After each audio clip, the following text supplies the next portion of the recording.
अस्सलामुअलैकुम, हेज़ मी मानविर्क। उम्मीद है आप सब बिल्कुल ठीक होंगे, खैरियत से होंगे। So finally summer vacations, enjoy, मौज मस्ती, घूमना फिरना।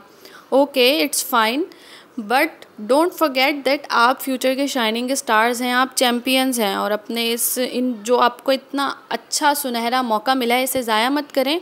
इन छुट्टियों को थोड़ा प्रोडक्टिव वे में भी यूज़ करें। अगर आप लोग स्किल्स सीखना चाहते हैं, पहला मशवरा ये कि ज़रूर जाएं, अपने टाइम को ज़ाया मत करें, जाके कोई स्किल्स सीखें ताकि वो आप फ्यूचर में आपके काम आ सकें। अगर नहीं तो यकीनन आप फ्यूचर में कोई ना कोई आपकी ड्रीम जॉब होगी जिसके लिए आपको एग्ज़ाम देना पड़ेगा, और वो एग्ज़ाम वन पेपर एग्ज़ाम भी हो सकता है। तो वो स्टूडेंट्स जो कॉलेज के स्टूडेंट्स हैं और यूनिवर्सिटी लेवल पर हैं अभी, उनके पास बहुत अच्छा टाइम पीरियड है, इससे ज़ाया मत करें। अगर आप लोग ख्वाहिशमंद हैं वन पेपर एग्ज़ाम के, तो इस वीडियो को देखें, समझें, टाइम मैनेजमेंट सीखें ताकि आपको परेशानी ना हो। सिलेबस देखते हैं। सिलेबस क्या होता है वन पेपर एग्ज़ाम का? 100 मार्क्स का पेपर होता है जिसमें ऑलमोस्ट हमारे पास ये सब्जेक्ट सेम ही होते हैं। अब मैंने जो चीज़ ऑब्जर्व की है ना, स्टूडेंट बिल्कुल एंड पॉइंट पे जाके तैयारी करना शुरू करते हैं और बिल्कुल पज़ल हो जाते हैं। फिर ना उन्हें किसी बुक की समझ आती है, ना किसी वेबसाइट की समझ आती है, और इसी तरीके से उनके कुछ टॉपिक्स रह जाते हैं, कुछ हो जाते हैं, और वो बिल्कुल उलझे हुए होते हैं। तो आप लोग टाइम मैनेजमेंट सीखें, ऑथेंटिक बुक्स जो है पहले से अपने जहन में रखें, और इन पर अगर पहले से आप लोगों के बेसिक्स अच्छे तैयार हुए होंगे, एंड टाइम पे आप लोगों को कोई मुश्किल नहीं होगी। हम स्ट्रैटेजी एंड बुक्स को डिस्कस कर लेते हैं। सबसे पहले इंग्लिश है। इंग्लिश के अंदर आपने ग्रामर के बेसिक्स पे काम करना है, और वोकैबलरी के लिए। तो वोकैबलरी के लिए मैं आप लोगों को English grammar and composition bye हाफिज़ करीमदाद चुगतई ये बुक रेकमेंड करूँगी, क्योंकि इसके अंदर जो वोकैबलरी के सेट्स मौजूद हैं उसमें तकरीबन 2300 से 2400 अल्फाज हैं। तो मैं कहती हूँ ये बहुत ज़्यादा हैं। अगर आप इन्हीं की तैयारी कर लेंगे, और मैंने कुछ पास्ट पेपर्स भी एनालाइज़ किए हैं, तो मुझे वो तमाम के तमाम अल्फाज इन सेट्स में मिले हैं। तो मेरा ख़्याल है कि आप इसी बुक से वोकैबलरी की तैयारी करें। दैन इंग्लिश की सेकंड बुक है वर्ल्ड टाइम्स की to the point English.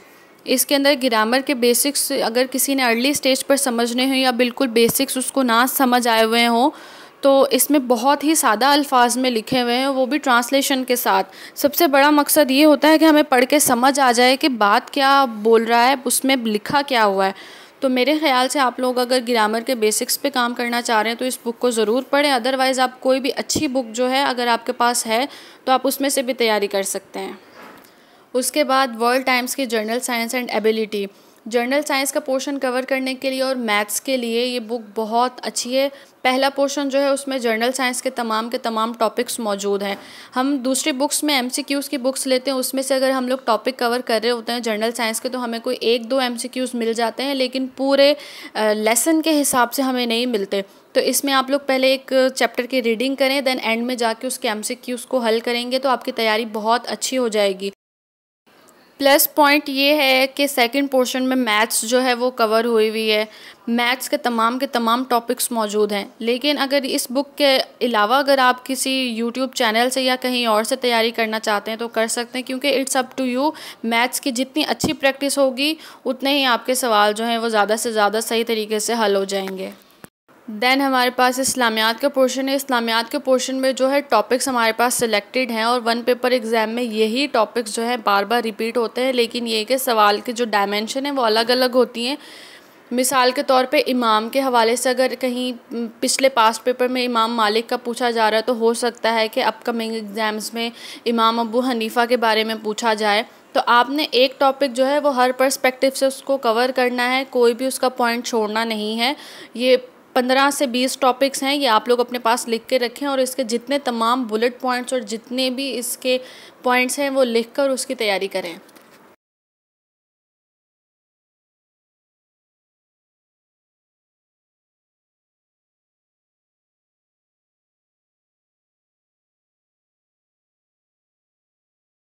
Then Pakistan affairs या पाकिस्तान स्टडीज़ के लिए आप लोग स्क्रीन पे ये जो बुक देख रहे हैं ये पर्सनली मैं यूज़ करती आई हूँ अपने कॉलेज टाइम से, क्योंकि बिल्कुल बेसिक लिखा हुआ है, बिल्कुल आसान और सादा अल्फाज में लिखे होते हैं टॉपिक्स, तो मुझे बहुत जल्दी समझ आ जाते थे।